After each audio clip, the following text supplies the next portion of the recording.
Hey everyone. So, this topic has been discussed before about idiots who die trying to save dogs.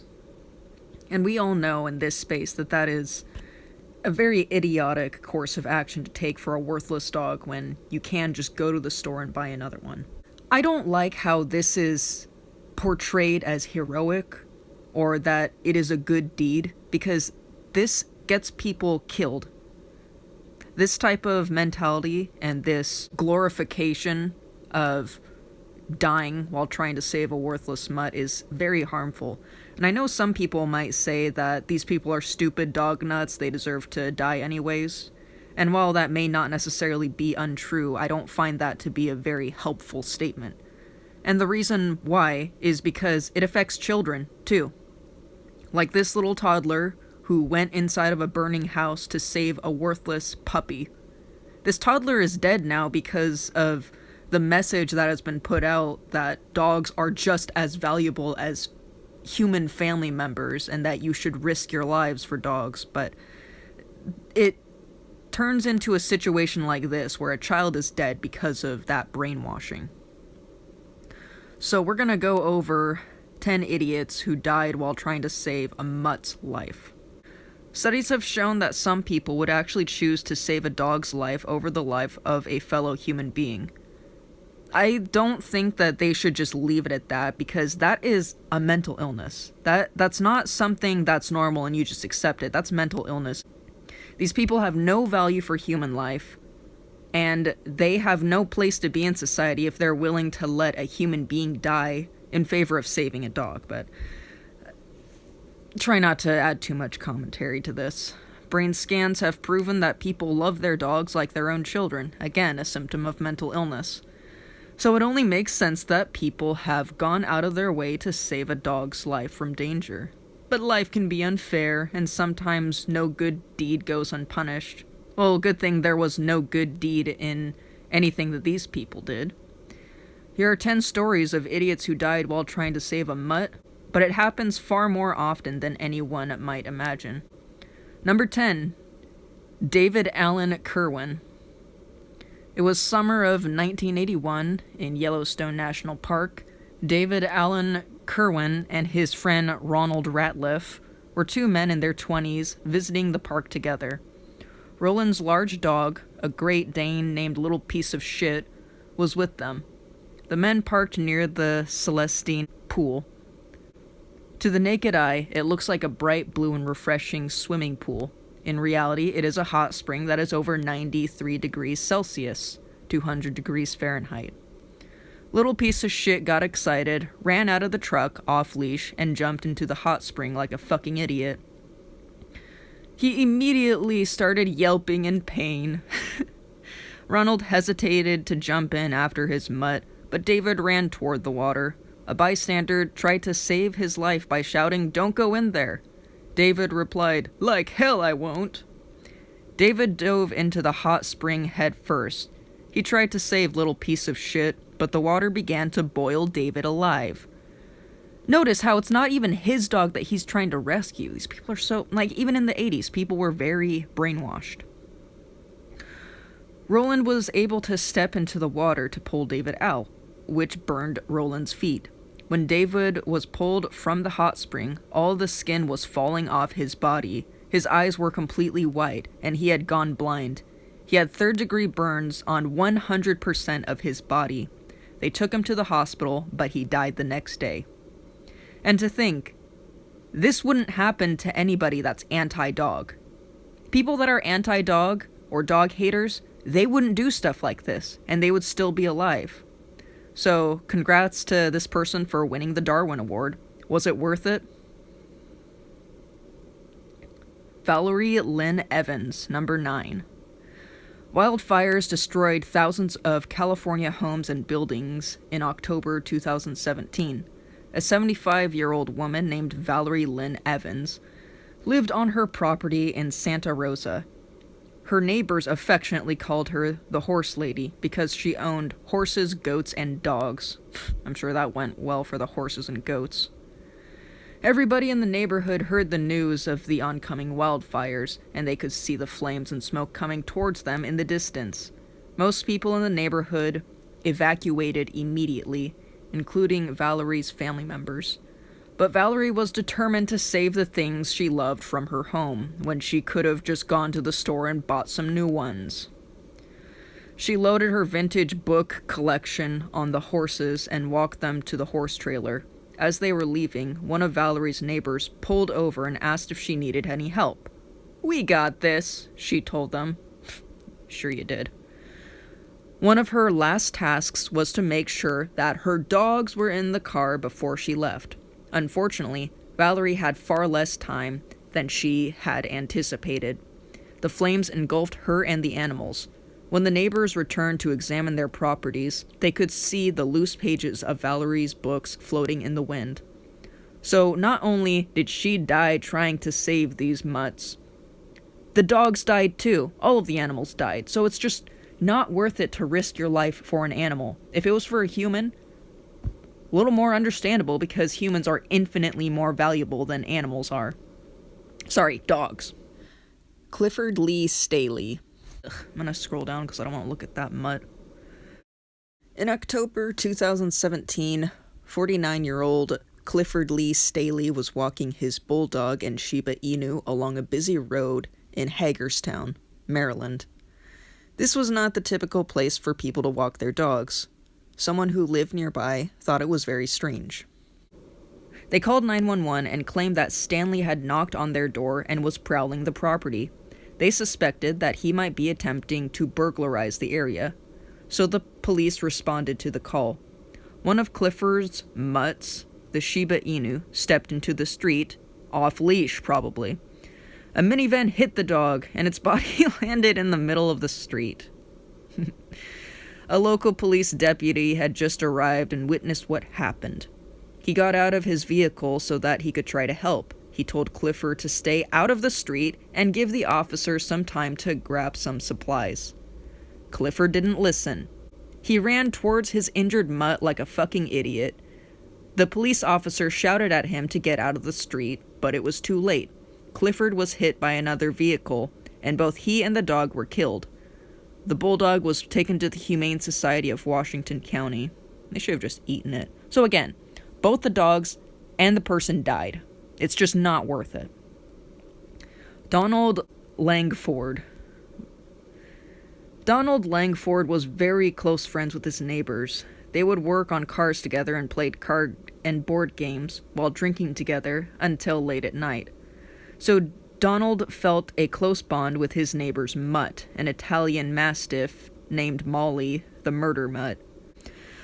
One day in March 2017, the three friends were fixing a truck in a pole barn.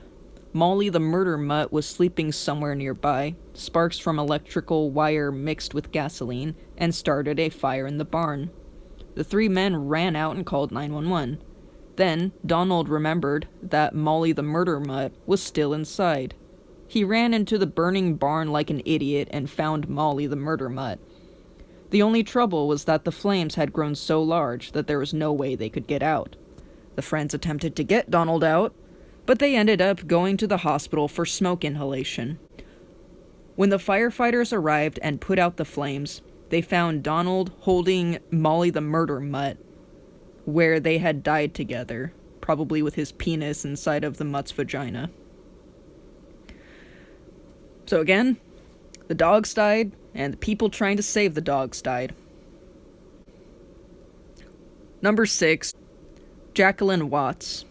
Jacqueline Watts was a 33-year-old woman who ran a volunteer organization and fostered a lot of abandoned mutts and rabbits in southern Indiana. One of the dogs was named Shit Eater. It was blind from cataracts and deaf. Aww. Jacqueline was fostering Shit Eater to prevent him from being put to sleep at the animal shelter because his former owners could no longer handle taking care of him. Wait a minute. I thought that dogs relieve stress. I thought that dogs lower blood pressure. Why would they ever get rid of a creature that lowers blood pressure and reduces stress? Because owning a dog is stressful. Sorry, need to go off on a little bit of a tangent here. They parade how dogs have all of these magical healing abilities, but they never really explain why people can't handle taking care of them, and why they can no longer afford taking care of them. Just want to put that out there. Not many people would be willing to foster a mutt with so many special needs, but Jacqueline accepted the challenge. Unfortunately, Shit Eater went missing while in her care. She plastered... Okay, sorry, I have to stop again. These dogs are so loyal. These dogs are so loving, and this lady is putting so much time and resources into taking care of this mutt, and then it runs away. Where is the loyalty in moments like that? She plastered posters all around town and frantically went on searches for the mutt. In March 2007, just a few days after Shit Eater's disappearance, Jacqueline never returned home. Her body was found lying on a sandbar in the middle of a river.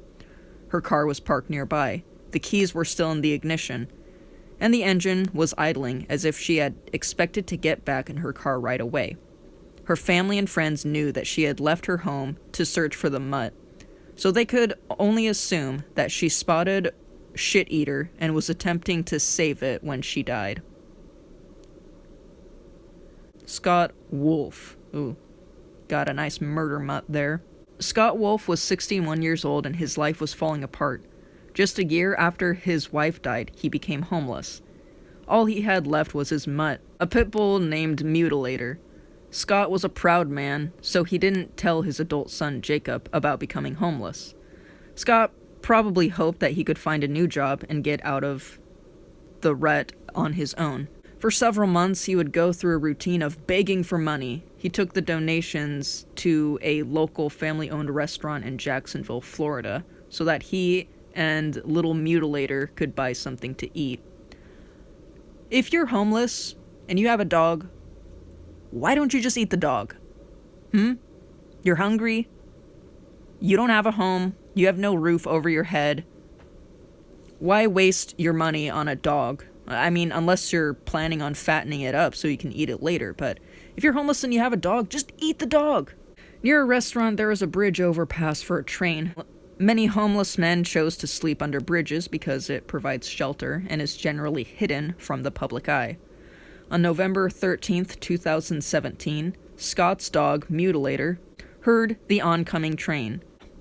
It was scared, so it ran up to the bridge and began barking at the loud noises and bright lights.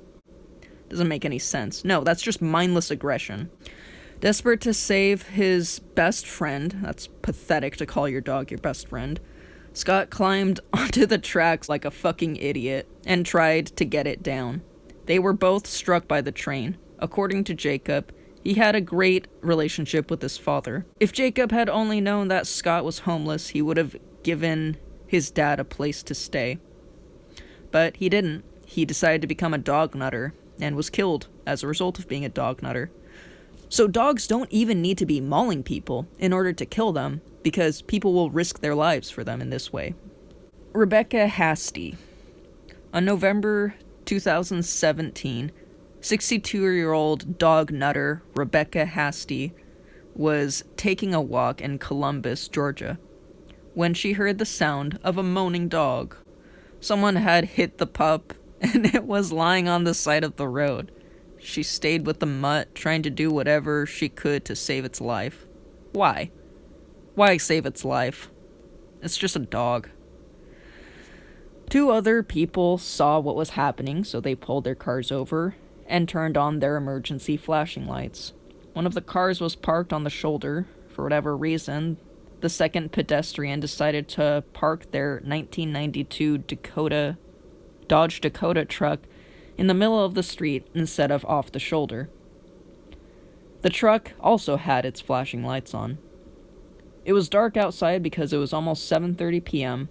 A 38-year-old man driving a 2012 Hyundai Santa Fe noticed the truck in the middle of the street.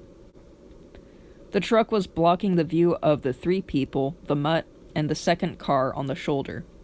Clearly frustrated and distracted, the driver didn't see the truck soon enough and decided to pull onto the shoulder to pass the truck. He hit all three people, the mutt and the second car. The accident clipped the Dodge truck, which sent it falling into a nearby ditch. Rebecca Hasty and the Mutt were killed. The other two do-gooders ended up in the hospital. All that for a dog. And again, if these people were anti-dog, or if these people were dog haters, they would never be in this situation. Number 3, Evan Curry. On June 2017, the Curry family was driving their boat around Lake Erie. They plugged their boat into an electric socket on the dock at the marina so the family could have power on board. Their family Mutt jumped into the water to take a swim. This would have been perfectly normal, except that everyone noticed that the dog, who was usually a good swimmer, began to struggle and drown. Aww. Jeffrey Curry jumped into the water like an idiot to save the dog, but he started to drown too.